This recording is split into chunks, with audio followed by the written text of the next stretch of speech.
মুখ্যমন্ত্রী বাদে গুজরাতের সব মন্ত্রীর ইস্তফা। মুখ্যমন্ত্রী ভূপেন্দ্র প্যাটেলের কাছে 16 জন মন্ত্রী পদত্যাগপত্র পাঠালেন। কাল গুজরাত মন্ত্রিসভার রদবদল, আর তার আগেই ইস্তফা 16 মন্ত্রীর।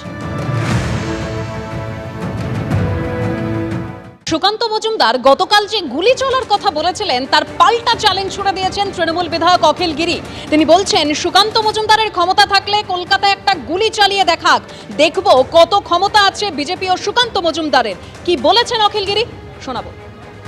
সুকান্ত মজুমদার কি বললেন? এসআইআরে বাধা দিলে নাকি গুলি চলবে। ও বাপের বেটা যদি থাকে সুকান্ত মজুমদার, কলকাতায় একটা গুলি চালাও, দেখবো কত বড় ক্ষমতা আছে ভারতের জনতা পার্টির সুকান্ত মজুমদারের। গুলি চলবে আমরা দেখতে চাই। এই বিজেপিকে বলছি যে ও সব হুমকানি টুমকানি আমাদের দেখাবেন না। ধমকানি টমকানি আমরা পছন্দ করি না, তাই আমরা শান্তভাবে আছি। বাংলায় অশান্ত চাই না। তৃণমূলের এসআইআর বিরোধিতা নিয়ে হুঙ্কার দিয়েছেন সুকান্ত মজুমদার।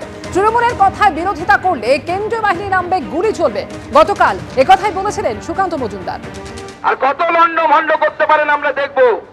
আর আমি সাধারণ মুসলিম ভাইদেরকে, যারা আমাদেরকে ভোট দেন না, তাদেরকেও বলছি, তৃণমূলের নেতাদের কথায় রাস্তায় নামবেন না। রাস্তায় নামলে সেন্ট্রাল বাহিনী নামবে, যেরকম মুর্শিদাবাদে নেমেছিল। যদি ভ্যান্ডালিজম করেন, দোকান ঘর পোড়ান, বাড়িতে আক্রমণ করেন, তৃণমূলের কোন নেতার ছেলের জীবন যাবে না। সেন্ট্রাল বাহিনী নামলে করে কিন্তু গুলি চলবে, আপনার বাড়ির লোকেটার গুলি লাগবে। তৃণমূলের নেতারা এসি ঘরে বসে থাকবে, তাদের কিন্তু গুলি লাগবে না। তাই তৃণমূলের ফাঁদে পা দেবেন না। আগে ভালো করে বুঝুন, ভারতীয় যারা, ভারতীয় মুসলিম হোক হিন্দু হোক, তারা, তাদের নাম ভোটার লিস্টে থাকবে। এসআইআর এর মাধ্যমে তাদের নাম আবার নতুন করে 2025-এর নির্বাচনের আগে, 26-এর নির্বাচনের আগে 25-এ এই লিস্ট বাড়াবে। এসআইআর ইস্যুতে এবার তৃণমূল বিজেপিকে একযোগে নিশানা করেন নওশাদ সিদ্দিকী। একদিকে তৃণমূল বলছে এসআইআর হতে দেব না, অন্যদিকে বুথভিত্তিক অফিসার দিচ্ছে সরকারি। অফিসার দেয়া বন্ধ করুক রাজ্য সরকার। এসআইআর এর বিরোধিতায় কেরলের মতো বিধানসভায় প্রস্তাব আনুন।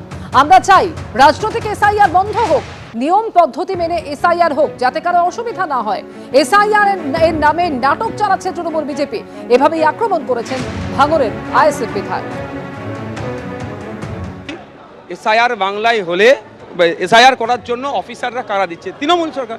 বুথভিত্তিক যে বুথ লেভেল অফিসার প্রায় 70,000 কারা দিচ্ছে? মমতা ব্যানার্জি দিচ্ছে। আর তার নেতাদেরগুলোকে দিয়ে এসআইআর হতে দেবো না গল্প শোনাচ্ছে।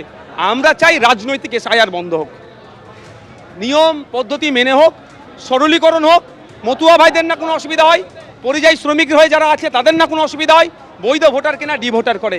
এটা আমাদের ডিমান্ড। যারা দু জায়গায় নাম আছে, একটা নাম কাটা যাবে, যারা মারা গেছে ডেড ভোটার, তাদেরকে হবে ইনভ্যালিড ভোটার, এটা ব্যাপার। কিন্তু এসআইআর নামে না রাজনীতি হয়, এটা আমাদের ডিমান্ড। এই বিএলওকে কারা দেবে? নির্বাচন কমিশন তো ডাইরেক্ট নিতে পারে না, সরকার দেবে। তো সরকার দিচ্ছে কেন? একদিকে বলছে এসআইআর হতে দেবো না, আবার অপরদিকে 70-75,000 অফিসার দিচ্ছে কেন? অফিসার দিয়ে বন্ধ করে দিই, তাহলে জানবো কেরলের মতো রেজুলেশন পাস করুক, তাহলে জানবো নাটক চলছে। বিজেপি তৃণমূল মিলে বাংলার মানুষকে নাটক চালাচ্ছে এসআইআর এর নামে।